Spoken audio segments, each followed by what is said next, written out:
नमस्कार, स्वागत है आप सभी का अपडेट इंडिया में। मैं आपके साथ प्रिया बंसल। वक्त हो गया है कुछ बड़ी खबरों से आपको रूबरू करवाने का। ईरान में पिछले कई दिनों से हिंसक विरोध प्रदर्शन जारी है। वहीं अब खबर सामने आ रही है कि ग्रीनलैंड में भी ट्रंप के विरोध में शनिवार को हजारों लोग सड़कों पर उतर आए हैं। इस दौरान उन्होंने राष्ट्रीय झंडे फहराए और विरोधी पोस्टर भी थामे रहे। पुलिस के मुताबिक अब तक का ये सबसे बड़ा प्रदर्शन माना जा रहा है। भारत और यूएई के रिश्तों को लेकर एक अच्छी खबर सामने आ रही है। यूएई के राष्ट्रपति शेख मोहम्मद बिन जायद सोमवार को दिल्ली आने वाले हैं। उम्मीद है कि उनके इस दौरे से भारत और संयुक्त अरब अमीरात के बीच रिश्ता और मजबूत होगा। भारत और यूएई के बीच दोस्ती काफी गहरी है। इनके इस दौरे को दोनों देशों के बीच रणनीतिक साझेदारी को और गहरा करने की दिशा में एक अहम कदम माना जा रहा है।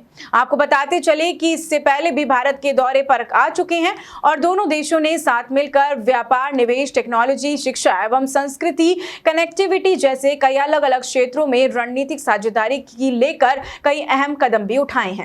बारां की शाहबाद पुलिस ने अवैध खनन के खिलाफ बड़ी कार्रवाई को अंजाम दिया है। कार्रवाई में एक पत्थर से भरा ट्रैक्टर ट्रॉली जब्त किया गया है। पुलिस ने बताया है कि पुलिस अधीक्षक जिला बारां अभिषेक संधू के निर्देशन में गठित टीम ने यह एक्शन लिया है, जिसमें शाहबाद घाटी से ट्रैक्टर ट्रॉली को जब्त किया गया है, जिसमें पत्थर भरे हुए थे। ट्रैक्टर चालक चिमन को 207 MV एक्ट में गिरफ्तार किया गया है। साथ ही खनिज विभाग को आगे की कार्रवाई के लिए सूचित कर दिया गया है। संपत्ति विवाद के चलते आए दिन हम ऐसी खबरों से रूबरू करवाते हैं आपको, जिसके चलते प्रॉपर्टी में हिस्सेदारी के लिए कोई किसी को भी मार देता है या कहें कि परिवार के सदस्यों के बीच ही लाठी डंडे चल जाते हैं और ये आपसी कलह पीढ़ियों तक चलती रहती है। ताजा मामला है चित्तौड़गढ़ शहर के जिला अस्पताल के सामने स्थित आराधना होटल के बाहर का, जहां पर संपत्ति विवाद में फायरिंग हो गई और इलाके में हड़कंप मच गया। फायरिंग में घायल युवक ने अपने ही पिता और छोटे भाई पर मारपीट और गोली चलाने का आरोप भी लगाया है। युवक के पैर में गोली लगी है, जिसे चित्तौड़गढ़ में प्राथमिक उपचार के बाद उदयपुर रेफर कर दिया गया। फायरिंग की सूचना के बाद पुलिस के आला अधिकारी मौके पर पहुंची और हालातों का जायजा लिया। पुलिस घायल युवक के बयानों के आधार पर मामले की जांच में जुटी हुई है। राजस्थान में बीजेपी ने नई प्रदेश कार्यकारिणी घोषित की है, जिसे लेकर काफी चर्चा भी हुई है। वहीं उसके बाद बीजेपी ने भाजयुमो के प्रदेश अध्यक्ष की घोषणा भी की। प्रदेश अध्यक्ष शंकर गौरा को यह पद मिलने के बाद काफी एक्टिव वो नजर आ रहे हैं। आज शंकर गौरा चित्तौड़गढ़ पहुंचे, जहां भाजपा कार्यकर्ताओं ने उनका स्वागत किया। इस दौरान गौरा ने कहा कि प्रधानमंत्री नरेंद्र मोदी और मुख्यमंत्री भजनलाल शर्मा के नेतृत्व में युवाओं के साथ मिलकर देश और प्रदेश को नई ऊंचाइयों तक पहुंचाने का कार्य किया जा रहा है। उन्होंने कहा कि सरकार युवाओं के भविष्य को सुरक्षित और उज्जवल बनाने के लिए लगातार ठोस कदम उठा रही है। शंकर गौरा ने पेपर लीक पर बात की और कहा कि पेपर लीक मामलों में युवाओं के भविष्य से खिलवाड़ करने वाले 400 से अधिक दोषियों को पिछले 2 सालों में जेल की सलाखों के पीछे भेजा गया है, जो सरकार की सख्त मंशा को दर्शाता है। इस अवसर पर भाजपा जिला अध्यक्ष रतन गाडरी सहित कई पदाधिकारी मौजूद रहे। देश में नरेंद्र मोदी जी की सरकार है, जो युवाओं के बारे में सबसे ज्यादा सोचती है। प्रदेश में भजनलाल जी की सरकार है और हमारा संगठन आदरणीय मदन राठौड़ जी के नेतृत्व में काम कर रहा है। हमारा यही लक्ष्य है कि नीचे बूथ तक हमारे युवाओं को मजबूत करके युवाओं के साथ में मिलजुल कर जो भ्रम फैलाने का काम कांग्रेस करती है। कभी कांग्रेस कोई मुद्दा लेके आती है, कभी कोई मुद्दा लेके आती है। राहुल गांधी जी की लगातार रीलॉन्चिंग का काम ये करते रहते हैं। आपने देखा होगा, कभी वोट चोरी का नाम करके युवाओं को बरगलाने का काम किया, कभी जेएनजी का नाम लेकर युवाओं को बरगलाने का काम किया। राहुल गांधी जी ने अपने सोशल मीडिया अकाउंट्स पर जेएनजी के लिए लिखा, नेपाल की घटना को उससे जोड़ने का प्रयास किया। राहुल गांधी जी और कांग्रेस के मित्रों को समझने की आवश्यकता है कि जेएनजी का जब से उन्होंने मूवमेंट बात करने की कोशिश करी है, उसके बाद में राजस्थान में, भारत में अनेकों राज्यों में चुनाव हुए। बिहार में चुनाव हुआ, उसमें भारतीय जनता पार्टी चुनाव जीती। अभी मुंबई के महानगर पालिका में चुनाव हुआ, उसमें भारतीय जनता पार्टी ऐतिहासिक मतों से जीती है। उससे अनुमान लगाया जा सकता है कि युवा नरेंद्र मोदी जी के नेतृत्व में और ज्यादा सशक्त हो रहे हैं और हम ऐसे जो भ्रमित करने के जो कार्यक्रम कांग्रेस द्वारा चलाए जाते हैं, उनके आईटी सेल द्वारा चले जाते हैं, उनको हम बूथ तक जाकर उनको नेस्तो नाबूद करने का काम हम सब लोग करेंगे। पद की। सड़कों पर 90 डिग्री के तीखे और खतरनाक मोड़ों के कारण आए दिन होने वाली घटनाओं को रोकने के लिए सरकार ने एक बड़ा कदम उठाया है। डूंगरपुर जिले के ओबरी क्षेत्र में भी ऐसी सड़क के सुधारने का काम किया जा रहा है। बता दें कि ओबरी अंबाड़ा मुख्य मार्ग पर सालों से हादसों का सबब बनी भीखा नाई नहर की पुलिस का भूगोल बदलने वाला है। विधायक शंकरलाल डेचा की सजगता के बाद से अब मौके पर निर्माण कार्य युद्ध स्तर पर शुरू हो गया है। इंजीनियरिंग डिजाइन और तीखे मोड़ की वजह से सड़क राहगीरों के लिए काल बनी हुई थी। स्थानीय नागरिकों की पीड़ा को समझते हुए विधायक ने इस मुद्दे को सीधे सत्ता के गलियारों तक पहुंचाया। विधायक ने विधानसभा में इस गंभीर समस्या को रखा है और प्रदेश की उप मुख्यमंत्री दिया कुमारी से व्यक्तिगत मुलाकात कर पत्र सौंपा है।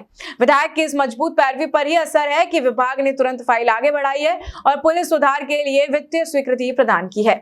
इस उपलब्धि पर विधायक ने कहा है कि भजनलाल सरकार जनता की सुरक्षा और उनकी मांगों के प्रति पूरी तरह से संवेदनशील है। जैसलमेर जाने की चाह तो हर कोई रखता है, अगर आप उनमें से हैं तो जरा सावधान रहें। अभी हाल ही में जैसलमेर के लिए एक वीडियो वायरल किया जा रहा है जिसमें दावा किया जा रहा है कि 15 से 20 रुपए में आपको डेट करने के लिए एक लड़की मिल सकती है, साथ ही आप उससे मिल सकते हैं, बात कर सकते हैं। लेकिन जब इस वीडियो की जांच की गई तो चौंकाने वाला खुलासा हुआ कि वीडियो फेक है और लगातार पिछले कुछ दिनों से फेसबुक और इंस्टाग्राम जैसे प्लेटफॉर्म्स पर यह एड तेजी से वायरल हो रहा है, जो जैसलमेर की गौरवशाली संस्कृति और पधारो हमारे देश की परंपरा पर सीधा प्रहार है। विशेषज्ञों का मानना है कि ये केवल अश्लीलता नहीं बल्कि एक बड़ा साइबर क्राइम है। इन विज्ञापनों के जरिए लोगों को संदिग्ध वेबसाइट पर भेजकर उनका डेटा चोरी किया जा रहा है और उनके साथ ठगी की जा रही है। इस भ्रामक प्रचार से स्थानीय पर्यटन व्यवसायी और आम जनता में भारी रोष है। वहीं प्रशासन की ओर से भी अभी कार्रवाई सामने नहीं आई। जयपुर में आयोजित मिस इंडिया ग्लैम सीजन 7 में जालौर की बेटी संजना राजपुरोहित ने अपनी प्रतिभा और आत्मविश्वास का लोहा मनवाया है। देश भर में आए सैकड़ों प्रतिभागियों के बीच कड़े कंपटीशन के बाद संजना ने टॉप 22 में जगह बनाई और साथ ही मिस इंडिया ग्लैम स्टार 2026 का प्रेस्टिजियस अवार्ड भी अपने नाम कर लिया। इस कंपटीशन का आयोजन और निर्देशन फेमस डायरेक्टर पवन टाक के मार्गदर्शन में हुआ। मंच पर क्राउन और ऑनर बेल्ट पहनाते समय संजना का आत्मविश्वास और गरिमा सभी के लिए प्रेरणा बन गया। इस सफलता का श्रेय उन्होंने अपने परिवार और सहयोगियों को दिया। संजना की उपलब्धि सिर्फ उनके लिए ही नहीं बल्कि सायला और पूरे जालौर जिले की बेटियों के लिए भी प्रेरणा है। ये दिखाता है कि अगर सपने बड़े हो और हौसला बुलंद हो तो कोई भी मंजिल असंभव नहीं है। गौ सेवा को हिंदू धर्म में सेवा माना गया है और आपने देखा होगा कि जब कोई त्योहार होता है तो हर इंसान मंदिर जाता है और गाय की सेवा भी करता है। और आज है मौनी अमावस्या और इस पावन अवसर पर गौरक्षा दल की ओर से गौ सेवा का विशेष आयोजन किया गया। यह आयोजन पादुकला निकटवर्ती ग्राम मेड़वड़ा में आयोजित हुआ। दल के अध्यक्ष दिनेश सोनी ने बताया है कि गाँव में प्रत्येक अमावस्या, ग्यारस, पूर्णिमा और सभी हिंदू पर्व त्योहारों पर लापसी प्रसाद बनाकर गौ माता को अर्पित किया जाता है। भामत शाह, ईश्वर जी, अधूराम जी और देवासी और घनश्याम जी सोनी के सहयोग से 2 क्विंटल लापसी प्रसाद बनाया गया। सेवा कार्य में दिनेश सोनी सहित कई गणमान्य लोग मौजूद रहे। गौ तस्करी के मामले दिनों दिन बढ़ते जा रहे हैं। कभी किसी क्षेत्र में गाय के सींग पाए गए तो कहीं हड्डियां।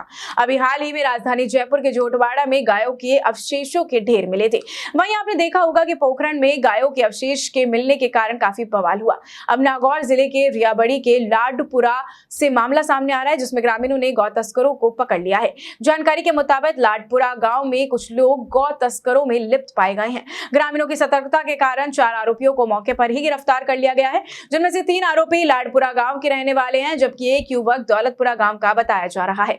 ग्रामीणों का गुस्सा इतना बढ़ गया कि आरोपियों के सिर मुंडवाए गए हैं, भो और आधी मूंछ भी काट दी गई है। जानकारी मिलते ही पूर्व सरपंच जगाराम रावत ने तुरंत थावला पुलिस थाने को सूचित किया। सूचना मिलने पर पुलिस तुरंत मौके पर पहुंची और चारों आरोपियों को थाने ले गई। पुलिस मामले की जांच में जुटी हुई है। इस बुलेटिन में फिलहाल के लिए इतना ही। इजाजत दीजिए। नमस्कार।